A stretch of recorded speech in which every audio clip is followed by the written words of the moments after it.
The research vessel New Horizon drifted slowly through the dark space near the edge of the Kepler system. Its hull was small and white, marked with the blue and gold symbols of Earth's Deep Space Research Division.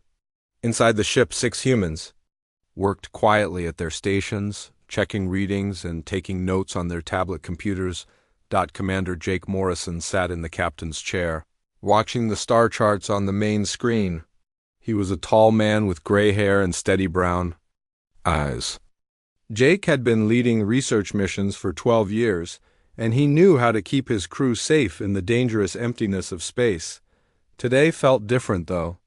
Something was making him nervous, but he could not say what. Dr. Lisa Parker stood at the science station, her blonde hair pulled back in a neat ponytail. She was studying the readings from their sensors, looking for signs of alien life forms.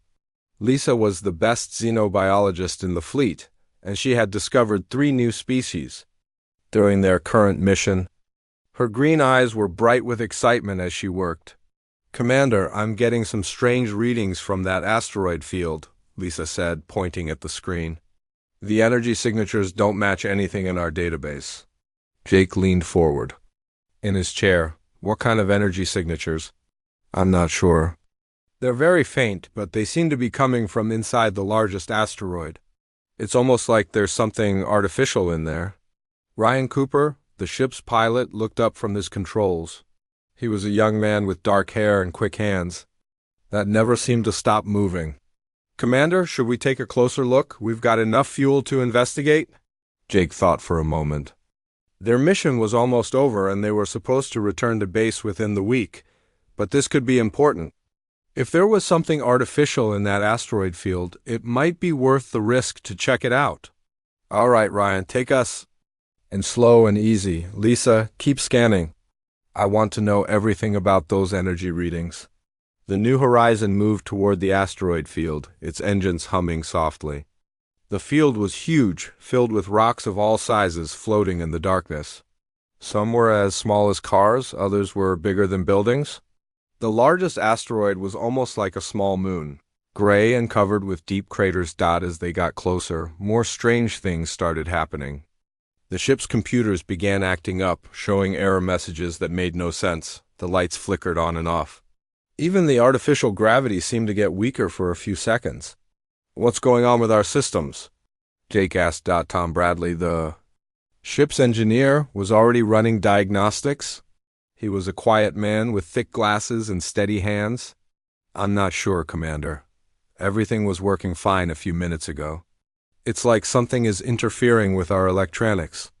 Lisa was still studying her readings. "The energy signatures are getting stronger. Whatever is in that asteroid, it's definitely not natural. Commander, I think we might have found something really important here." Jake felt his heart beating faster. In all his years of space exploration, he had never found anything like this. Most of the galaxy seemed empty, with only a few alien species living on worlds far from Earth. But if there was something artificial in this asteroid field, it might change everything. "Take us closer, Ryan, but be ready to get us out of here fast if things go wrong." The New Horizon moved deeper into the asteroid field, carefully avoiding the floating rocks. As they got closer to the largest asteroid, the energy readings became even stronger. Lisa's equipment was picking up patterns that looked almost like signals, as if something was trying to communicate. "Commander, you need to see this, Lisa." "Sod," her voice filled with excitement. "I'm detecting what looks like structures inside that asteroid, artificial structures. This isn't just a rock floating in space. Someone built something in there." Jake stared at the screen, hardly believing what he was seeing. The scans showed what looked like tunnels and chambers carved deep into the asteroid. The walls were too smooth and regular to be natural. Someone or something had definitely made them. "How old do you think it is?" Jake asked. "I can't tell for sure, but based on the energy decay, it could be thousands of years old, maybe even older." "Commander, this could be the discovery of the century," but their excitement was short-lived. Suddenly, the asteroids around them began to move. Not drifting slowly like they had been, but actually moving with purpose. The smaller rocks started coming together, forming a loose wall around the new horizon. "What the hell?" Ryan said, his hands flying over the controls. "Commander, the asteroids are moving on their own. It's like they're trying to trap us." Jake felt a cold fear in his stomach. "Can you get us out of here?" "I'm trying, but they're moving too fast. Every time I find a gap, more asteroids move to block it." The ship shook as a small asteroid bumped against their hull. Then another one hit them, and another. The new horizon was being pushed deeper into the field, toward the largest asteroid with the mysterious structures inside. "Hull integrity is holding," Tom reported, "but we're taking damage. The navigation systems are going crazy, and I'm seeing power fluctuations throughout the ship." Lisa was still watching her readings. "Commander, the energy signatures are changing. It's like whatever is in that asteroid is responding to our presence. I think we triggered some kind of automatic system." Another impact shook the ship harder. This time, the lights went out for several seconds before the emergency power kicked in. When they came back on, Jake could see fear in his crew's eyes. "Ryan, damage report. Main engines are offline. We've got thruster power, but not enough to break free from this field. The asteroids have us completely surrounded now." Jake looked at the screen showing their position. They were trapped in a cage of floating rocks with no way out. Worse, they were being pulled slowly toward the largest asteroid. Whatever was inside it was drawing them in. "Communications are down too," Tom reported. "Something is jamming our signals. We can't contact the base." Jake made a decision that would change everything. He reached for the emergency beacon control, a small red button that he had hoped never to use. The beacon would send out a distress signal across subspace, calling for help from any human ship that might be listening.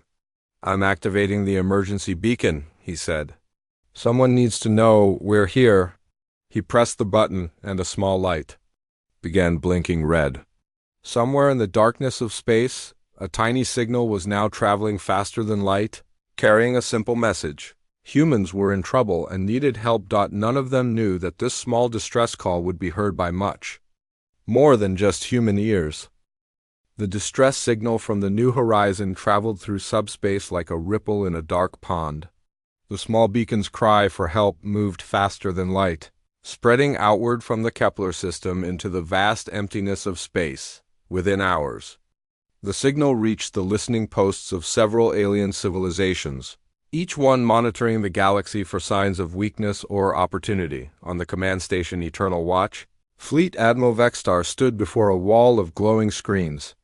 He was tall and thin, with pale blue skin and large black eyes that reflected the light from the displays. His people, the Zephyrians, had ruled this part of the galaxy for over 1,000 years. They were smart and had powerful technology, but their bodies were weak and fragile compared to most other species. "Admiral, we have intercepted a distress signal," reported his communications officer, a young Zephyrian named Kolinos. "It appears to be coming from the restricted zone near the Kepler system." Vextar turned his attention to the main screen where the signal data was displayed. "What species sent this signal?" "According to our records, it's from the humans." "They are a newly discovered species from a world called Earth. Our databases show they are primitive and pose minimal threat to our operations." The Admiral studied the information with growing interest. Humans were listed as coming from what the galactic community called a death world, a planet with dangerous conditions that most civilized species could not survive. But the report said their technology was basic and their military was weak. "Why would humans be in the restricted zone?" Vextar asked. Chief Analyst Morden approached the Admiral's platform. He was older than most Zephyrians, with scars on his pale skin from years of service. "Admiral, this is troubling. The signal originates from coordinates very close to the Kepler ruins. Those ancient structures have been sealed for good reason." Vextar felt a chill run through his body. The Kepler ruins were left behind by the precursors, an ancient race that had vanished millions of years ago. Their technology was far beyond anything the current galactic civilizations could understand. The area had been marked as Forbidden Territory by the Galactic Council. "What do we know about these humans?" the Admiral asked. Morden activated a holographic display showing Earth and its solar system. They are a carbon-based species from a high-gravity world with extreme weather conditions. Their planet has dangerous predators and natural disasters that would kill most civilized beings. However, their space technology appears to be several centuries behind our own, and their military capabilities? Limited. They have small fleets with basic weapons. Our intelligence suggests they are not aggressive and prefer to avoid conflict. They should pose no threat to our interests. But even as Morden spoke, other alien powers were also receiving the human distress signal. Across the galaxy, different species were making their own plans. In the dark reaches of space, the Skarn Empire's hunting fleets picked up the signal. The Skarn were very different from the peaceful Zephyrians. They were large, muscular beings with thick skin and sharp claws. Their culture was built around hunting and conquest, and they saw other species as either prey or competitors. Pack leader Gorthek stood in the command center of his bioship, a living vessel grown from modified alien creatures. His yellow eyes gleamed with excitement as he studied the human signal. The Skarn had been looking for new hunting grounds, and this distress call might lead them to fresh prey. "Humans," Gorthek said, his voice a low growl. "I have heard of these creatures. They come from a dangerous world, but they are supposed to be weak and easy to catch." His second-in-command, a scarred warrior named Thakmer, stepped forward. "Pack. Leader, should we investigate? The signal comes from the Forbidden Zone." Gorthek's lips pulled back in what might have been a smile, showing rows of sharp teeth. "The Forbidden Zone makes it even more interesting. Perhaps these humans have found something valuable. We will hunt them and take whatever they have discovered." The Skarn began preparing their ships for departure. Their bio-vessels were fast and deadly, designed for quick strikes against helpless targets. In their culture, showing mercy was a sign of weakness, and they had never lost a hunt. Meanwhile, in the heavily fortified sector controlled by the Hegemony, another response was being prepared. The Hegemony was a military alliance of several species that believed in order through strength. They conquered weaker civilizations and forced them to join their empire, claiming it was for the greater good of galactic peace.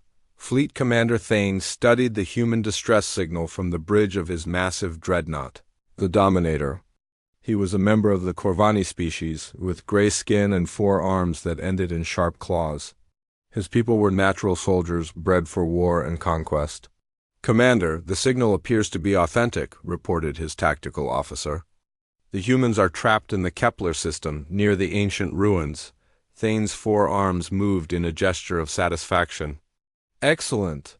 This presents us with an opportunity. We can rescue these humans and show them the benefits of joining the Hegemony. A species from a death world might prove useful as soldiers, even if their technology is primitive. And if they refuse to join us? Then we will demonstrate the consequences of opposing the Hegemony. Either way, we will gain control of whatever they have found in the ruins."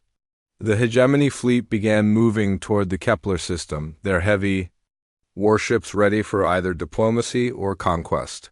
They had absorbed dozens of species into their empire, and they saw no reason why the humans would be any different, but there was a 4th group listening to the human distress signal, and they were far more dangerous than the others.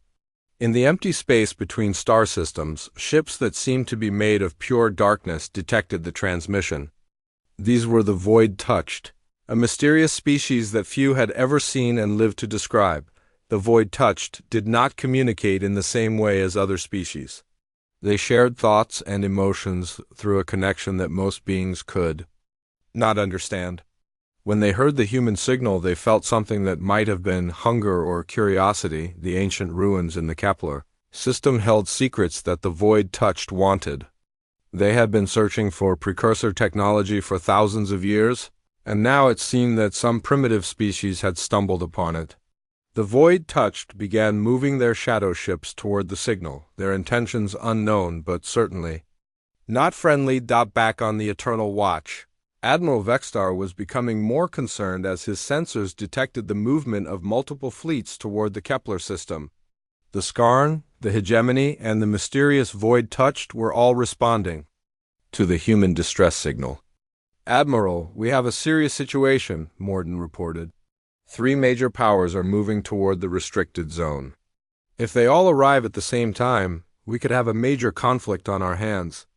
Vexstar studied the tactical display showing the positions of the various fleets. "What about the humans? Are they still transmitting?" "Yes, Admiral. Their signal is weak but steady. They appear to be trapped and unable to escape. Then we have little time to act. If the Skarn reach them first, the humans will be captured or killed. If the hegemony arrives, they will claim the ruins and anything the humans have discovered. And if the void-touched get there, ... The Admiral did not finish the sentence. Everyone knew what happened to worlds that the void-touched visited. They left behind only empty space and dead planets. "Prepare a response fleet," Vexstar ordered. "We cannot allow the restricted zone to be violated. The ancient ruins must be protected, and we cannot let the other powers gain control of precursor technology." As the Zephyrian fleet began to mobilize, the human distress signal continued to broadcast across the galaxy. The crew of the New Horizon had no idea that their simple call for help had triggered a race between four powerful alien civilizations. They were still trapped in the asteroid field, unaware that their fate was about to become the center of a galactic conflict. In the depths of space, the various fleets moved toward the Kepler system like predators closing in on wounded prey. None of them knew that the humans had their own protectors, and that Earth's military had been listening to the distress signal as well. The stage was set for a confrontation that would change the balance of power in the galaxy, all because of one small distress call from a trapped research vessel. Deep in the outer edges of the solar system, a massive space station hung in the darkness like a metal moon. Titan Station was one of humanity's most secret military bases, hidden from alien eyes by advanced technology that made it invisible to most sensors. The station was huge, with docking bays that could hold entire fleets and weapon systems that could defend against any known threat. Admiral Kate Sullivan stood in the command center, watching the displays that showed activity throughout human space. She was a strong woman with short brown hair and sharp blue eyes that missed nothing. Kate had spent 20 years building Earth's hidden defenses, preparing for the day when humanity would need to reveal its true strength. The Admiral was reading reports from the outer colonies when an alarm began to sound. A red light flashed on the main screen, and the station's artificial intelligence, called Aegis, spoke in its calm electronic voice. "Admiral Sullivan, we have received a priority distress signal from the research vessel New Horizon. The signal originates from the Kepler system, approximately 47 light-years from Earth." Kate felt her stomach tighten. The New Horizon was one of their deep space research ships, sent to study alien life forms in the outer systems. If they were in trouble, it could mean many things, none of them good. "Show me the signal details, Aegis." The main screen changed to show the distress beacon's information. Kate read through the data quickly, her expression growing more serious with each line. The New Horizon was trapped in an asteroid field near some kind of ancient ruins. But that was not the worst part. "Aegis, are there any other ships responding to this signal?" "Yes, Admiral. I am detecting multiple alien fleets moving toward the Kepler system. The Zephyrian Collective has dispatched a response fleet. The Skarn Empire has sent hunter-killer packs. The hegemony is moving a subjugation fleet toward the coordinates. There are also unidentified vessels that match the signature patterns of the void touched." Kate closed her eyes for a moment, feeling the weight of the situation. 4 alien powers were converging on a single human ship. The crew of the New Horizon had no idea they were about to become the center of a galactic incident. "Get me Dr. Ben Richards immediately," she ordered. Within minutes, Dr. Richards arrived in the command center. He was a tall man with gray hair and thick glasses, one of humanity's leading experts on alien species and their military capabilities. Ben had been studying the galaxy's major powers for 15 years, learning their strengths and weaknesses. "Admiral, I came as soon as I got your message. What's the situation?" Kate gestured to the main screen, which now showed the positions of all the fleets moving toward the Kepler system. We have a research vessel trapped in alien space, and 4 major powers are responding to their distress signal. I need to know what we're dealing with. Ben studied the display for a moment, his face growing pale. This is bad, Admiral, very bad. The Skarn will want to capture the crew for sport or slavery. The hegemony will try to force them to join their empire. The Zephyrians might try to protect them, but only if it serves their interests. And the Void touched... What about the Void touched? We don't know much about them, but every world they visit ends up dead. No survivors, no signals, nothing. They're like a plague that spreads through the galaxy. Kate turned to face the tactical display that showed humanity's hidden military assets. For decades, Earth had been building a secret fleet, developing weapons and technologies that the galaxy had never seen. They had learned from studying alien technology and had improved on it in ways that most species thought impossible. Admiral, if any of these alien powers capture our people, they'll learn about human capabilities. The Skarn will torture the crew for information. The hegemony will study their equipment and technology. Either way, our secret will be exposed, Kate nodded grimly. Then we can't let that happen. Aegis, activate the Deathworld protocol. The artificial intelligence paused for a moment, as if considering the implications. Admiral, activating the Deathworld protocol will reveal humanity's true military capabilities to the galactic community. Are you certain you wish to proceed? Uncertain. No alien power will be allowed to capture or harm human citizens. If, they want to see what Deathworlders are really capable of, then we'll show them. The Deathworld Protocol was humanity's most secret contingency plan. It was designed for exactly this situation, when Earth's children were threatened by alien powers and hiding was no longer possible. The protocol called for the immediate deployment of humanity's most advanced warships and elite military units. Warning lights flashed throughout Titan Station as the base switched to battle readiness. In the docking bays, crews ran to their ships, as massive blast doors opened to reveal the vessels hidden inside. These were not the simple cargo ships and research vessels that the aliens had observed. These were humanity's true warships, built for combat and equipped with technology that would shock the galaxy. The first ship to launch was the Retribution, a heavy battle cruiser that was larger and more powerful than anything in the known alien fleets. Its captain, Mike Stevens, was a veteran of the Centauri border wars and one of humanity's most experienced combat commanders. He was a quiet man with steady hands and cold gray eyes that had seen too much war. Captain Stevens, you are authorized to use any means necessary to rescue the New Horizon crew. Kate said over the communication system. The aliens have no idea what they're dealing with. Show them why Earth is called a death world. Behind the Retribution, 6 destroyer-class vessels took their positions. These ships were fast and deadly, designed to hunt down enemy vessels and eliminate them before they could escape. Their crews were hand-picked volunteers who had trained for years in secret combat exercises, but the most important part of the mission was not the ships. In the station's Special Operations Bay, Colonel Alex Turner was briefing his team. The Wraith Squadron was humanity's most elite Special Forces unit. Soldiers who had been trained to operate in any environment and against any enemy. They were the deadliest warriors that Earth had ever produced. Turner was a tall man with short black hair and green eyes that seemed to see everything. He had led special operations missions on a dozen different worlds, and his team had never failed to complete their objectives. Today, their mission was more important than any they had attempted before. Listen up, Turner said to his 12 squad members. We have humans trapped in alien space, and 4 hostile fleets are moving to intercept them. Our job is to get our people out and send a message to the galaxy that humanity is not to be messed with.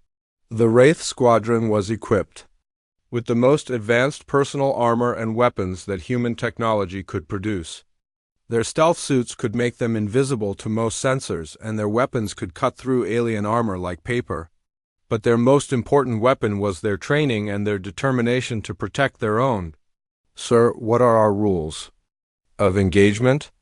Any alien force that threatens human lives is to be eliminated. We're not here to make friends or negotiate. We're here to rescue our people and demonstrate that attacking humans has consequences. As the human fleet prepared to depart, Admiral, Sullivan sent a coded message to Earth Command, informing them of the situation. The message was simple but historic. Humanity was about to reveal itself to the galaxy, and the age of hiding was over. The fleet launched from Titan Station in perfect formation, their engines creating trails of blue light in the darkness. They moved faster than any alien vessel, using technology that seemed impossible to most galactic civilizations. The Retribution and its escort ships disappeared into hyperspace, racing toward the Kepler system at speeds that would have amazed the watching aliens. On the bridge of the Retribution, Captain Stevens studied the tactical information about the alien fleets. The Skarn had numbers but were overconfident. The Hegemony had powerful ships but were slow and predictable. The Zephyrians were smart but physically weak. The Void-Touched were unknown but had never faced humanity before. "Sir, how do you want to handle this?" asked his tactical officer. Commander Janet Stone. Stevens looked at the display showing the trapped New Horizon. 6 humans were depending on them, and the entire galaxy was about to learn what happened when Deathworlders protected their own. "We go in fast and hard," he said. "The aliens think they're dealing with a primitive species. Let's show them how wrong they are." The human fleet raced through hyperspace toward the Kepler system, carrying with them the hopes of an entire species. The galaxy was about to discover that humanity had been hiding its true nature, and that the children of Earth were far more dangerous than anyone had imagined. Behind them, more ships were launching from hidden bases throughout human space. The Deathworld Protocol was in full effect, and humanity was preparing to take its place among the galactic powers. The Age of Secrets was ending, and the Age of Human Expansion was about to begin. The Skarn hunting fleet arrived first at the edge of the Kepler system, their bioships moving like giant predators through the darkness of space. The vessels were alive, grown from modified alien creatures with thick skin and sharp weapons that had evolved over millions of years. Their hulls pulsed with a slow heartbeat, and their sensors swept the area like hungry eyes searching for prey. Pack leader Gorthuk stood on the bridge of his flagship, the Devourer, watching the screens that showed the asteroid field where the human signal was coming from. His yellow eyes gleamed with excitement as he studied the readings. The humans were trapped and helpless, exactly the kind of easy hunt that his warriors enjoyed. "Pack leader, we have located the human vessel," reported his sensor operator, a young Skarn warrior named Victor.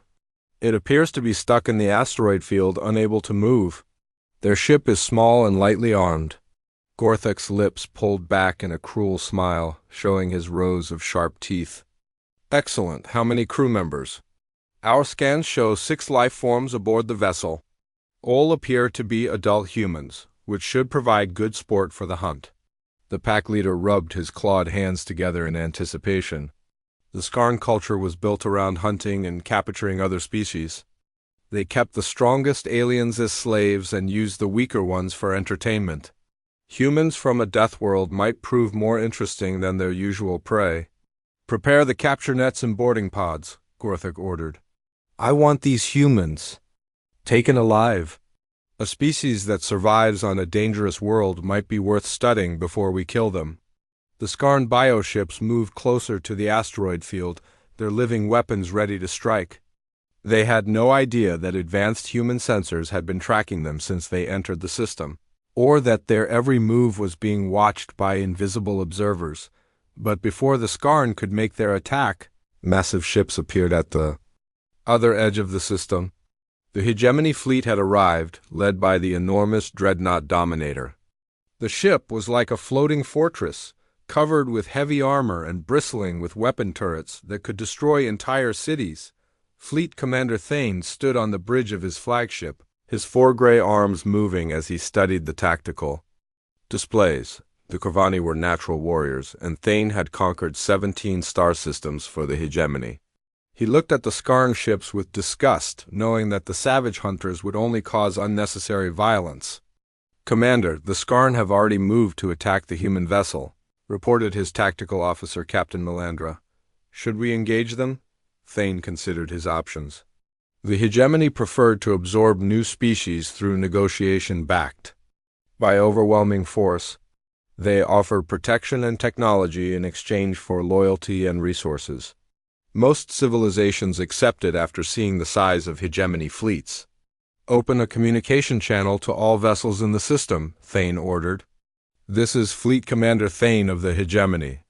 The human vessel and this star system are now under hegemony protection.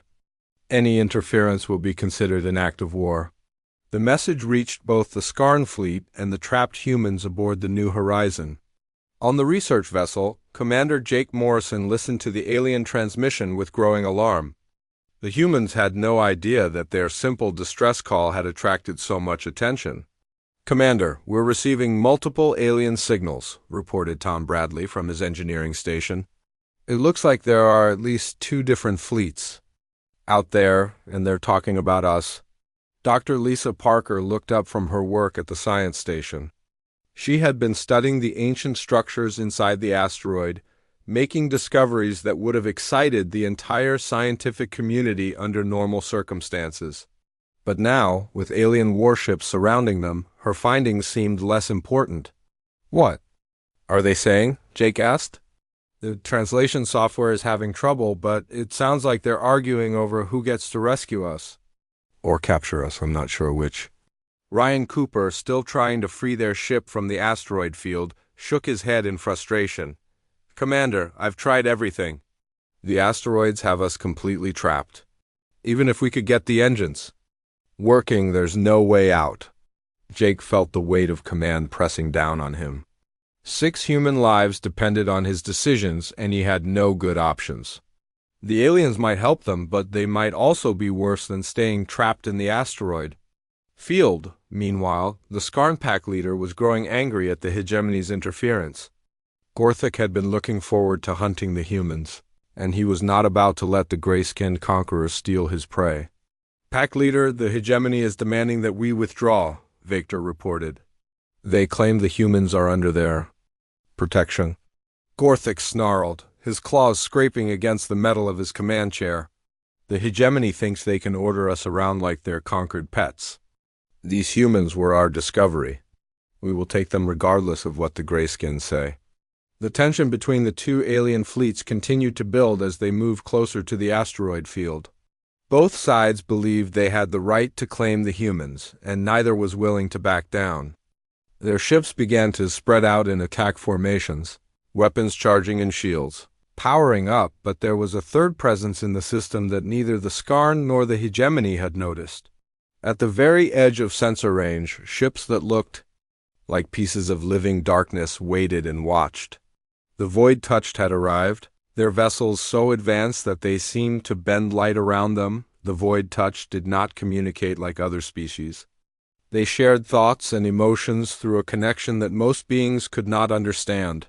When they looked at the ancient ruins in the asteroid field, they felt something that might have been hunger or desire. The precursor technology inside those structures was what they had been searching for across the galaxy. On the bridge of the laid Void-touched vessel, beings that seemed to be made of shadow and starlight studied the situation. They cared nothing for the humans or the conflict between the Skarn and hegemony. All that mattered was claiming the ancient artifacts before anyone else could reach them. Back on the New Horizon, the human crew watched in growing fear as more and more alien ships appeared on their sensors. What had started as 2 fleets was becoming a gathering of multiple powers, all focused on their small research vessel. Commander, I'm detecting a 3rd group of ships, Tom reported, his voice tight with stress. But these ones are different. Our sensors can barely see them, and the energy signatures don't match anything in our database. Lisa had stopped her research to help monitor the alien fleets. Commander, I think we're in more trouble than we realized. These aren't just random ships that heard our distress signal.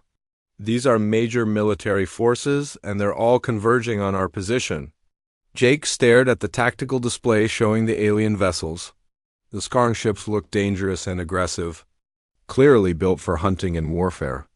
The hegemony fleet was massive and intimidating, designed to crush any opposition through overwhelming force. The mysterious third group was almost invisible, which somehow made them even more frightening. "Why are they all so interested in us?" Ryan asked. "We're just a research vessel. We don't have anything valuable." Dr. Parker looked at her readings from the ancient structures. "Actually, we might—" "Commander, the ruins I've been studying contain technology that's far beyond anything we've ever seen. If these alien civilizations know about precursor artifacts, that might explain why they're all here."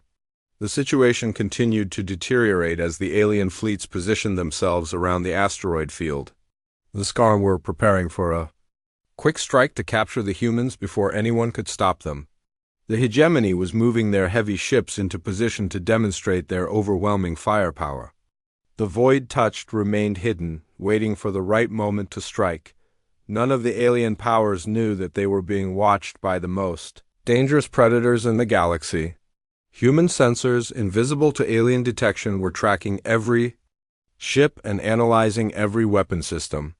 The crew of the New Horizon had no idea that help was already on the way.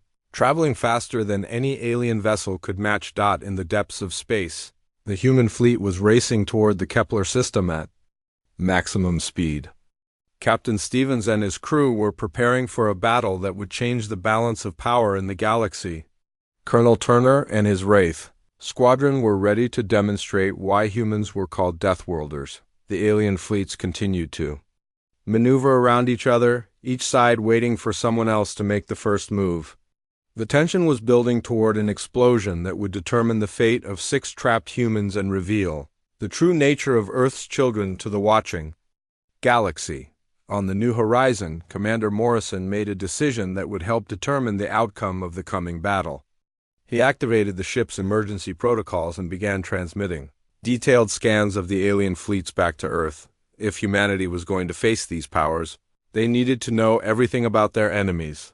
The stage was set for a confrontation that would echo through galactic history. Predators had circled their prey, but they had no idea that the greatest predators of all were about to arrive.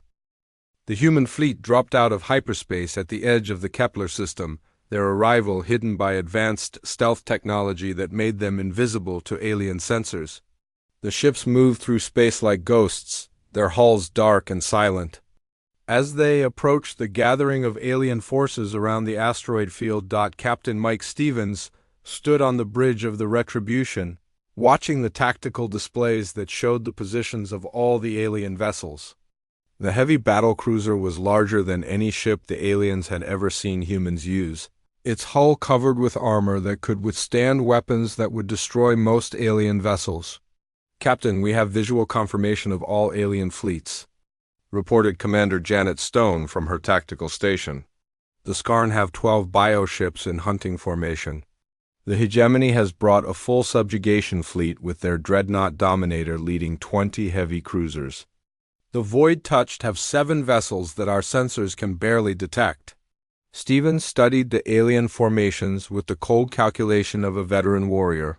He had fought in the border wars against alien raiders and knew how different species like to fight. The Skarn were aggressive but careless.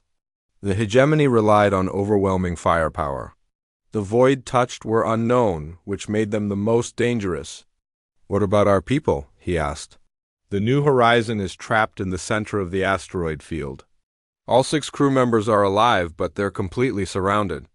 The aliens are positioning themselves for some kind of attack." Stevens activated his communication system to contact Colonel Alex Turner, whose Wraith Squadron was already moving through the asteroid field in their advanced stealth suits.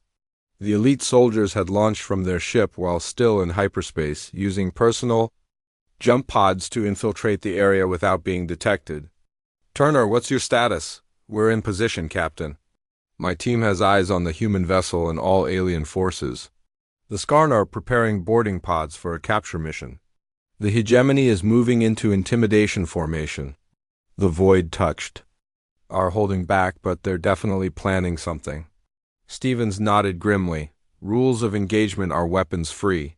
Any alien force that threatens human lives is a legitimate target. Show them what happens when Deathworlders protect their own.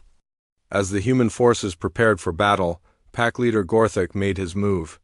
The Skarn bioships surged forward toward the New Horizon, their living weapons charging with deadly energy. Gorthik was tired of waiting and wanted to claim his prey. Before the other aliens could interfere, attack formation. Gorthik roared to his fleet. Take the humans alive, but destroy anyone who tries to stop us. The Skarn vessels opened fire on the asteroids around the New Horizon, trying to clear a path to the trapped research ship. Their bioweapons fired streams of acid and plasma that melted through rock and metal. Several smaller asteroids exploded under the assault, sending debris flying in all directions. On the New Horizon, the human crew felt their ship shake as the Skarn attack began. Commander Jake Morrison watched in horror as alien ships moved closer, their weapons clearly designed for capturing rather than destroying. "They're coming for us," Ryan Cooper said, his voice tight with fear. "Commander, what do we do?" Before Jake could answer, the space around the Skarn fleet erupted in explosions of light and fire. The human destroyers had decloaked while moving. At full attack speed, their weapon systems far more advanced than anything the aliens had expected. The first Skarn bioship simply disintegrated under the concentrated fire of directed energy weapons that cut through its living hull like knives through paper. "What in the void was that?" Gorthik demanded, staring at his tactical displays in shock. 3 of his ships had been destroyed in seconds by an enemy he could not even see. The answer came as the Retribution decloaked directly above the Skarn formation, its massive hull blocking out the stars. The battlecruiser was larger than the Skarn flagship and bristled with weapon systems that seemed impossible to the watching aliens. Captain Stevens opened fire with the ship's main guns, sending beams of pure energy that vaporized 2 more bioships instantly. "This is Captain Stevens of the Earth Defense Force," he broadcast on all frequencies. "You are attacking human citizens. Withdraw immediately or face the consequences." The Hegemony fleet responded to the sudden appearance of human warships with alarm and confusion. Fleet Commander Thane had never seen ships like these in any intelligence report about human capabilities. The vessels moved faster than anything in the Hegemony fleet and carried weapons that seemed to be generations ahead of known human technology. "How is this possible?" Thane demanded. "Our intelligence said the humans were primitive. These ships are more advanced than our own." His tactical officer was frantically trying to analyze the human weapons. "Commander, their energy signatures don't match anything in our database. The power output of their main guns exceeds our dreadnought's capabilities." Thane made a quick decision. If the humans had been hiding this level of technology, then the Hegemony had seriously underestimated them. But he was not about to back down from a fight, especially with his entire fleet watching. "All ships, attack formation. Show these humans the power of the Hegemony." The massive dreadnought Dominator turned its heavy guns toward the Retribution, its weapons charging with enough energy to destroy a small moon. The other Hegemony vessels spread out to surround the human ships, their commanders confident that numbers and firepower would win the day, but they had no idea what they were really facing. As the Hegemony ships moved into attack position, Colonel Turner's Wraith squadron struck like invisible lightning. The elite soldiers had infiltrated the Dominator using technology that made them undetectable to alien sensors. Moving through the ship's corridors like deadly shadows, Turner himself led the assault on the ship's bridge, his advanced armor allowing him to move faster and strike harder than any alien could match. The Hegemony soldiers, evolved from herbivorous species, were no match for predators who had learned to hunt as coordinated packs on a world where everything was trying to kill them. "Bridge secured," Turner reported to Captain Stevens. The Hegemony command structure is neutralized. Their fleet is in chaos. The Hegemony ships found themselves leaderless and confused as their command staff was systematically eliminated by human special forces.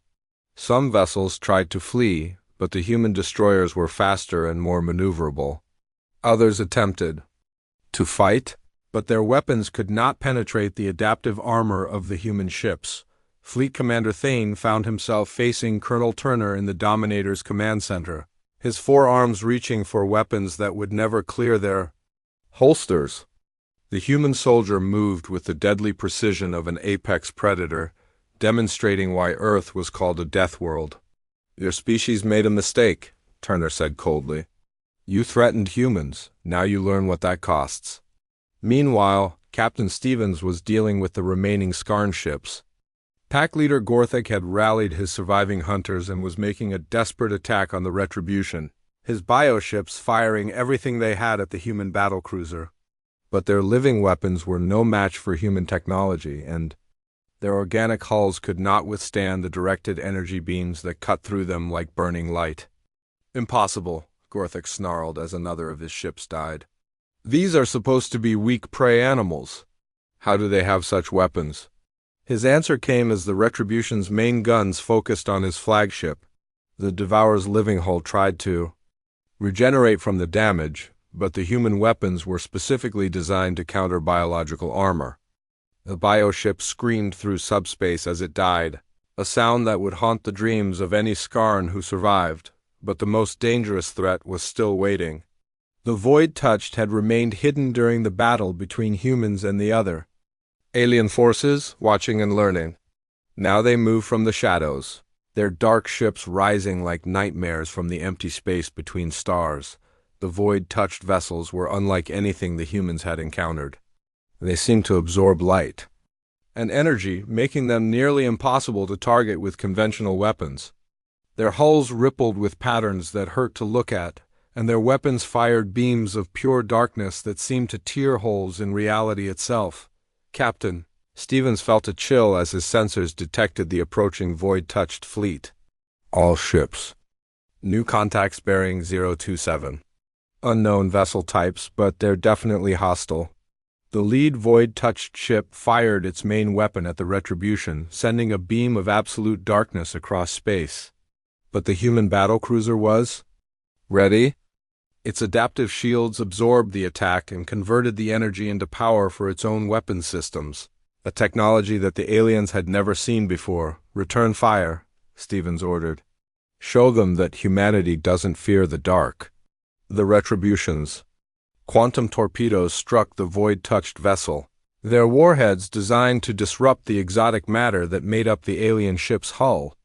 The dark vessel shuddered under the impact, its perfect stealth failing for the first time in millennia. Around the asteroid field, the battle raged as humanity revealed its true military capabilities to the galaxy. The human fleet moved with deadly precision, their ships working together like a pack of wolves hunting much larger prey. The silence after the battle was almost as shocking as the fight itself. Where minutes before there had been dozens of alien warships, now only floating debris remained. The Skarn bioships were dead and cooling in the vacuum of space. The hegemony fleet was either destroyed or drifting powerless with their crews captured. The mysterious Void-touched vessels had been reduced to scattered atoms by human quantum torpedoes. Captain Mike Stevens stood on the bridge of the Retribution, watching his crew secure the area. The human destroyers moved among the wreckage like efficient predators, scanning for survivors and gathering intelligence from the destroyed alien vessels. It had been a complete victory, but Stevens knew the real consequences were just beginning. "Captain, we have successfully docked with the New Horizon," reported Commander Janet Stone. "Colonel Turner's team is escorting the research crew aboard for medical evaluation and debriefing." Stevens nodded, but his attention was focused on the long-range sensors that showed movement throughout the galaxy. The battle had been observed by monitoring stations from dozens of alien civilizations, and the news was spreading fast. Humanity's secret was out, and there would be no going back. The rescued crew of the New Horizon was brought aboard the Retribution in a state of shock and amazement. Commander Jake Morrison could barely believe what he had witnessed. In 30 minutes, human warships had destroyed alien fleets that should have been far superior to anything Earth could produce. Dr. Lisa Parker carried with her the data she had collected from the ancient ruins inside the asteroid. Her discoveries would prove even more important than the military victory they had just witnessed. As she was escorted to the ship's science labs, She kept thinking about the star maps and warning messages she had found in the precursor structures. "Commander Morrison," Captain Stevens said as he greeted the rescued crew in the Retribution's briefing room. "I'm glad we got to you in time. Are you and your people injured?" Jake shook his head, still trying to process everything that had happened. "We're fine, Captain. But I have to ask, where did these ships come from?" The last intelligence report said Earth's fleet consisted of cargo vessels and light patrol craft. Stevens smiled grimly.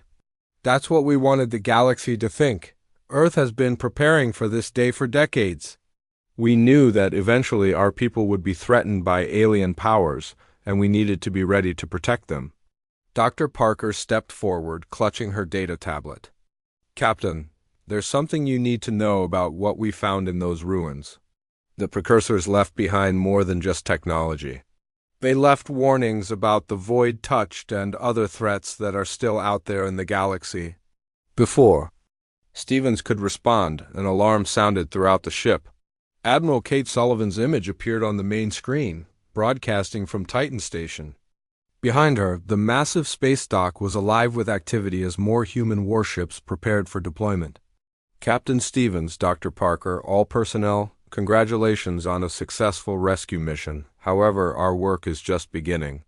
The galaxy now knows that humanity has been hiding its true capabilities, and we need to be prepared for the consequences." The Admiral's expression was serious as she continued. "Dr. Parker's discoveries in the precursor ruins have revealed the locations of similar sites throughout the galaxy. These contain technology and information that could change the balance of power among all spacefaring civilizations. More importantly, they contain warnings about threats that make today's battle look like a minor skirmish." Stevens felt a chill as he realized the implications. "Admiral, are you saying there are more dangerous species out there than the ones we just faced?" "Much more dangerous, Captain. The void touched we encountered today were just scouts. According to the precursor records, their main force is something called the Devourer Fleet, and it's been moving through the galaxy for millions of years, consuming entire civilizations."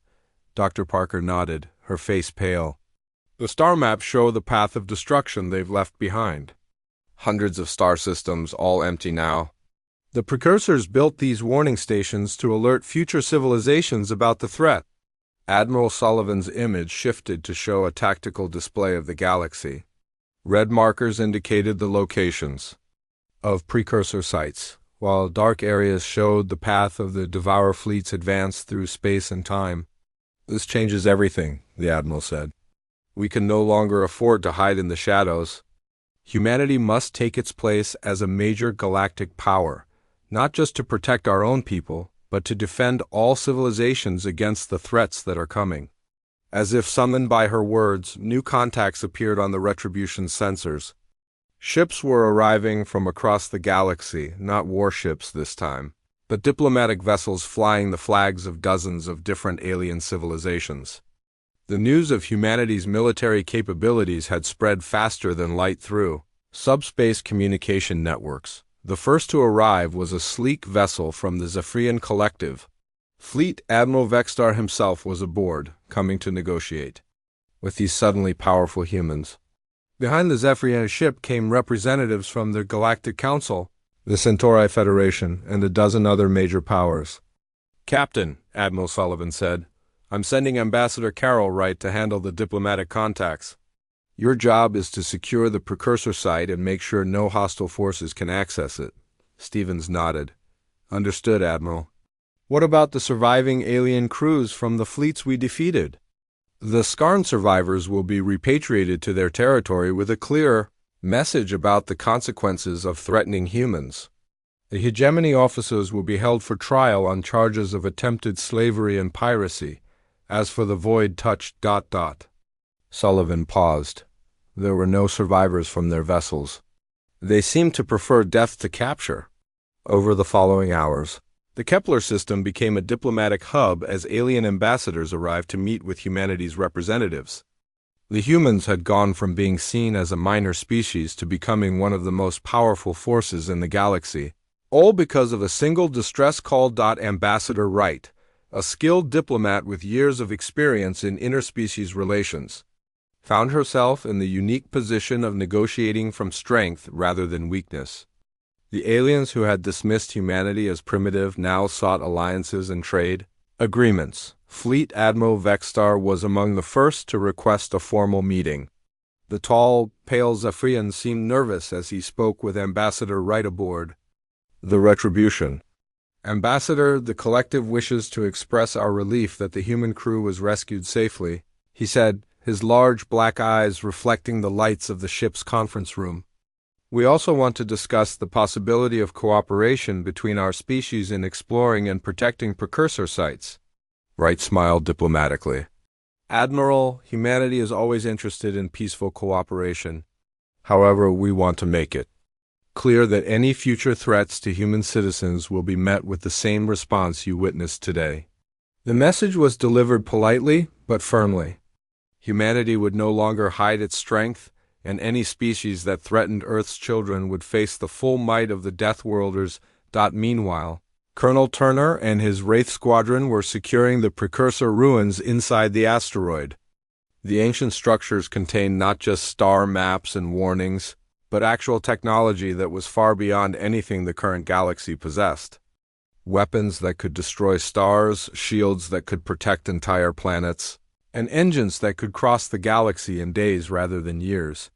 "Colonel," Dr. Parker said, as she worked with Turner's team to catalog the discoveries, "some of this technology is too dangerous to use."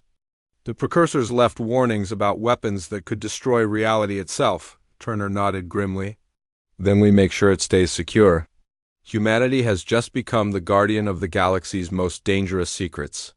As news of the battle and the precursor discoveries spread throughout known space, the galactic community began to reorganize itself around the new reality of human power. Species that had been enemies for centuries started talking about cooperation against the greater threats that were coming. The Devourer fleet was still out there, moving slowly but inevitably toward the populated regions of the galaxy. Other ancient evils were stirring in the dark spaces between stars, drawn by the activation of precursor technology, but for the first time in millions of years, the galaxy had defenders who were ready to fight. Humanity had emerged from the shadows, revealing itself as the apex predator species that evolution had forged on a world where only the strongest survived. Admiral Sullivan stood in the command center of Titan Station watching as human fleets deployed to precursor sites throughout the galaxy. The age of hiding was over, and the age of human expansion had begun. "Admiral," reported her aide, Commander Brian Foster, "we're receiving alliance requests from over 40 different species. They all want humanity's protection against the coming threats." Sullivan smiled as she looked out at the stars. "Then, we'll give it to them. But they need to understand that when humans make a promise to protect someone, we keep it. And anyone who threatens our allies will learn what the rest of the galaxy learned today.